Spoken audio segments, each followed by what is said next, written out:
Bazarchic aujourd'hui, c'est le groupe numéro 1 sur la vente privée et événementielle sur internet et mobile en France sur les segments haut de gamme et luxe.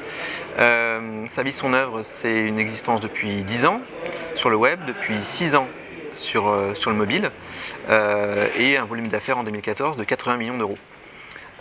Aujourd'hui, c'est une société qui compte plusieurs centaines de collaborateurs et qui est présente sur les univers de la mode, de la maison, du vin et de l'épicerie et du voyage.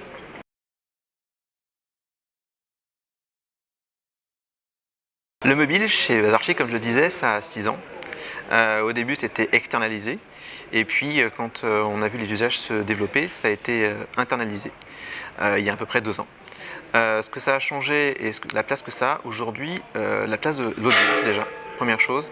Quand il y a 2 ans, quand je suis arrivé, la place de l'audience était en dessous des 10%, donc c'était tout petit.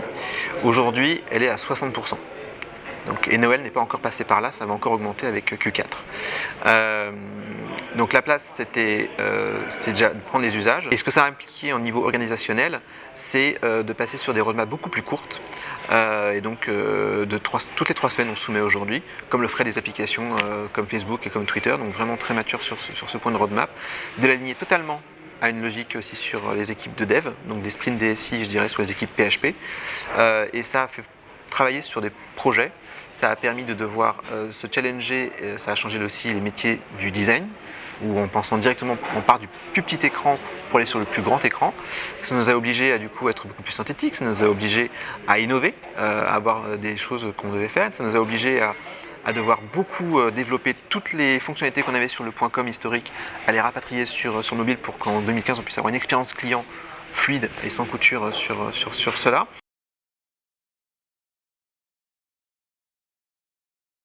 L'achat express, par exemple, on a sorti l'achat express en 2015 pour justement répondre à un challenge qui est sur le marché. Parce qu'aujourd'hui, quand on dit qu'on a 60% de l'audience sur le mobile, on sait à peu près tous sur le marché que les taux de transformation, taux de conversion sont moindres par rapport à un desktop. Donc une fois qu'on a dit ça, il faut le gérer. C'est un nouveau challenge pour les équipes de Bazarchic qu'on travaille au quotidien. Et ce challenge, c'est justement d'essayer d'aller gainer ces points de croissance pour avoir autant d'audience que de chiffre d'affaires, ce qui n'est pas encore le cas, même si justement en 2015 ça s'est beaucoup amélioré grâce à cela. Donc c'est une chose qui permet de raccourcir le parcours d'achat et de pouvoir directement, et c'est le fameux achat de clic, pouvoir acheter beaucoup plus facilement et encore une fois de décider de désintermédier, de raccourcir le maximum les choses. Et donc ça marche puisque les taux de conversion sont appréciés et que la valeur du volume d'affaires sur mobile continue de croître de mois en mois.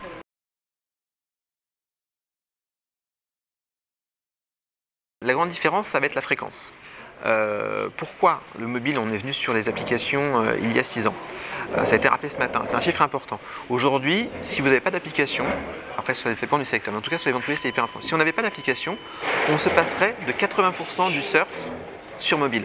Donc ça veut dire qu'en fait on ne serait pas sur les usages, si on parle des Français. Donc c'est hyper important.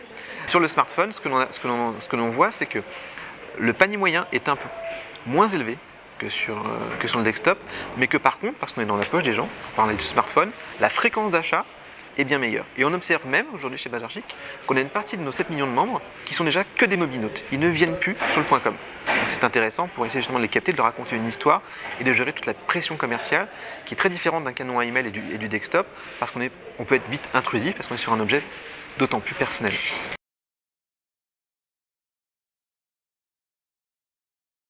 On doit être mobile first.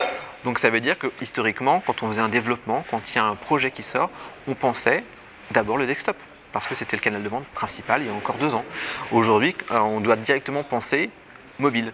Donc l'idée, c'est de toujours aider à avoir le réflexe de dire, ok, soyons mobile first et intégrons ces contraintes ou ces challenges, ces opportunités que ça apporte, et faisons le plus difficile, parce que c'est parfois difficile de s'inventer, de tout mettre sur un écran de smartphone, et après faisons des versionning différents pour le desktop. C'est par exemple totalement transformer tous nos applicatifs, y compris le site, donc le fameux responsive design. C'est valable pour les emails, pour créer plus d'engagement. Donc la refonte actuellement de tous les emails transactionnels et relationnels en responsive design, pour créer plus d'engagement parce qu'on a évidemment de l'audience qui est comme sur les applis. La consultation sur email sur Bazarchic est très importante et majoritaire sur smartphone.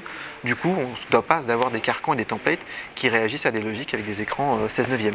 Donc ça c'est important, ça permet justement d'aller chercher des points de croissance, de réengager et de finalement capitaliser toujours mieux sur ces 7 millions de membres qui sont un des principaux assets de Bazarchic, cette richesse.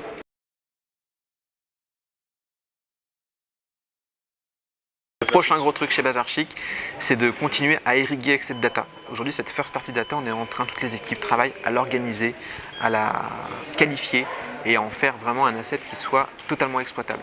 Ce qui n'était pas suffisamment le cas. Donc aujourd'hui, le but, c'est de l'irriguer sur tous les métiers de la société. Et donc la next step, ça va être de faire de l'automation.